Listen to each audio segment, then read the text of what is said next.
Hello बच्चों, let's read the question. Question says the angle of elevation of the top of the tower from the top of a house is 60 degree and the angle of dispersion of its base is 30 degree.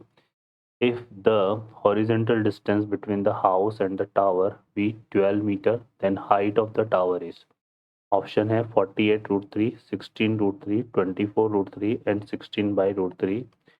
Solve करते बच्चों question को. तो देखिए बच्चों, यहाँ पर ये हमने एक फिगर ले लिया इसमें. अब यहाँ पर हमारे पास देखिए इस क्वेश्चन में अगर हम देखें यहाँ पे, तो इसमें हम यूज़ करेंगे की कॉन्सेप्ट.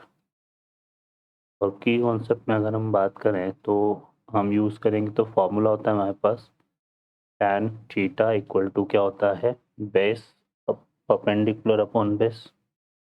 ठीक है, ये क्या होता है, परपेंडिकुलर अपॉन बेस. तो इस फॉर्मूले का यूज़ करेंगे यहाँ पर. ठीक है, सॉल्व करते हैं क्वेश्चन को. हम यहाँ पर ये हमने देखो क्वेश्चन में क्या बोला हुआ है, angle of evolution top of the tower of house 660 degree. तो ये हम यहाँ पे ले लेते हैं ए, ये हमने ले लिया बी, ये सी, यहाँ पर हमने ले लिया डी और ये पॉइंट हो जाएगा हमारे पास ई.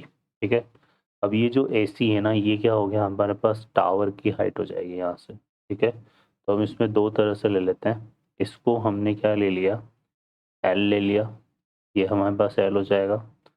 ठीक है, और ये जो टावर की हाइट है इसको हमने कंसिडर कर लिया एम.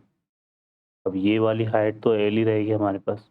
ठीक है, और यहाँ पर इसने बोला हुआ है कि horizontal distance between house and tower. तो टावर और हाउस के बीच में हॉरिजेंटल डिस्टेंस कितनी है, 12 मीटर है. तो ये 12 मीटर है, तो ये डिस्टेंस भी हमारे पास कितनी आएगी, 12 मीटर. ठीक है, ये आ जाएगा.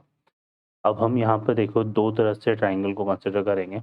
एक तो हम लेंगे ट्राइंगल इन ट्राइंगल ABC. हमें चाहिए then the height of the tower is. तो हमें वैल्यू किसकी चाहिए, टावर की हाइट की चाहिए. ठीक है ना, तो टावर की हाइट की वैल्यू निकालने के लिए तो ये हमें टोटल एल और प्लस एम दोनों की वैल्यू चाहिए. तो ट्राइंगल ABC में अगर हम बात करें तो हमारे पास क्या आएगा, देखो यहाँ से tan 60 जो है, tan 60 डिग्री अगर हम निकालें तो ये हो जाएगा base upon perpendicular, sorry perpendicular upon base. तो ये आएगा m/12. ठीक है, tan 60 की वैल्यू कितनी होती है, √3 होती है. तो इम्प्लाइज दैट यहाँ से m की वैल्यू हमारे पास कितनी आएगी, 12√3.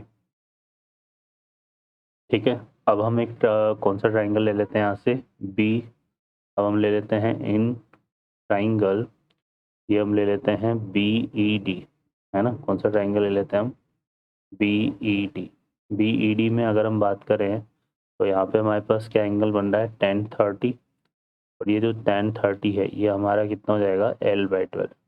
अब tan 30 की जो वैल्यू होती है वो 1/√3 होती है. तो यहाँ से L की वैल्यू कितनी आ जाएगी, 12/√3.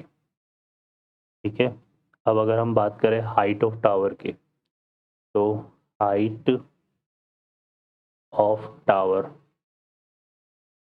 ये हमारा किसके इक्वल हो जाएगा, L प्लस एम के. तो L तो हमारा कितना है, 12√3 है. ठीक है, ये है 12√3 और ये कितना, सॉरी 12√3 है. तो ये आ जाएगा 12√3.